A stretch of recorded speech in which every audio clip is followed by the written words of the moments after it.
Di tahun 2011, saat saya duduk di bangku SMA, saya biasa menaiki angkutan kota atau masyarakat biasa menyebut angkot untuk menuju ataupun pulang dari sekolah.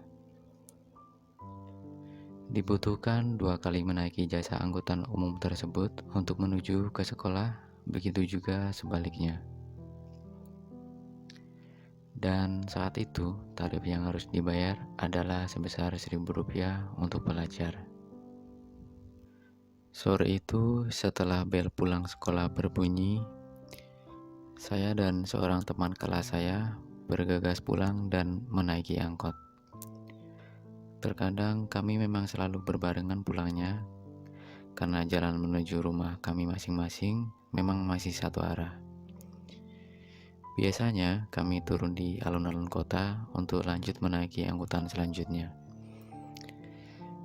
Setelah sampai di salah satu sudut alun-alun kota, kami pun turun dan menunggu angkutan kota selanjutnya untuk kami naiki.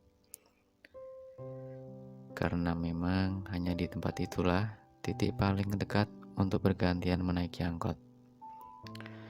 Oh ya, tidak semua angkutan kota bisa dinaiki karena memang berbeda jurusan untuk menuju ke arah rumah.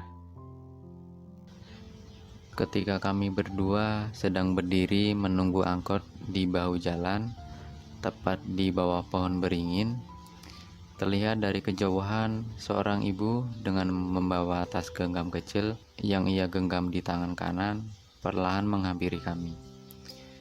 Usianya sekitar 40 tahunan. Dan entah mengapa juga, dari sekian banyak orang yang juga sedang menunggu di sekitar lokasi, hanya kami berdua yang dihampiri. Raut muka sedikit kepanikan terlihat dari ibu itu. Setelah sampai di hadapan kami, dengan setengah tersenyum, ibu itu mulai menyapa kami dan dia mengatakan kepada kami bahwa dia kehabisan uang untuk perjalanan pulang menaiki angkot. Dia menceritakan bahwa dia lupa membawa dompet saat berangkat menuju kota, yang ibu itu pikir ia sudah masukkan ke tas genggam yang ia bawa.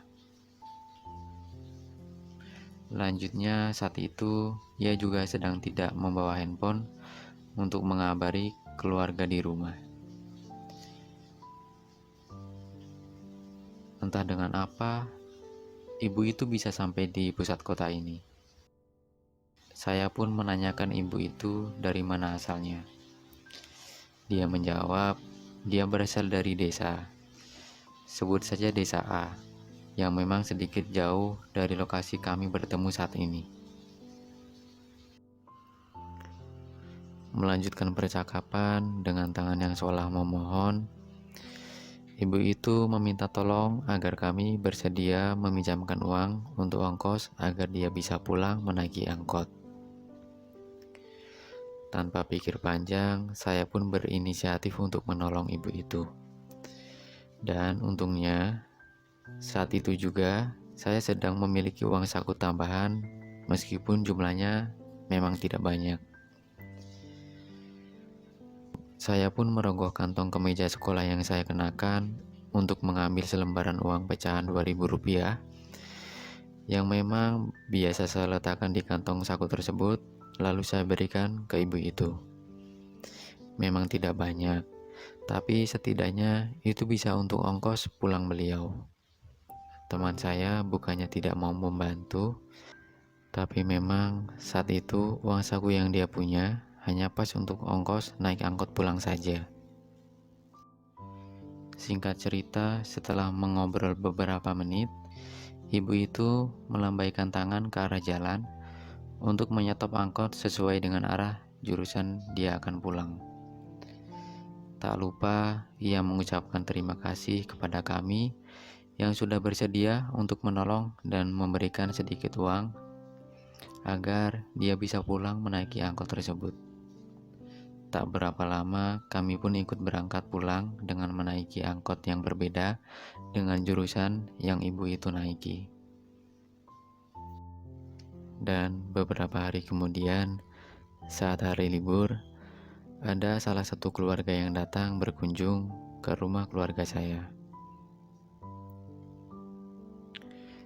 Dan saat mereka pulang, tak disangka saya diberikan sejumlah uang jajan dengan jumlah nominal angka yang sama dari uang yang pernah saya berikan kepada ibu-ibu yang pernah saya tolong sebelumnya. Namun kali ini angka nolnya berkali lipat lebih banyak.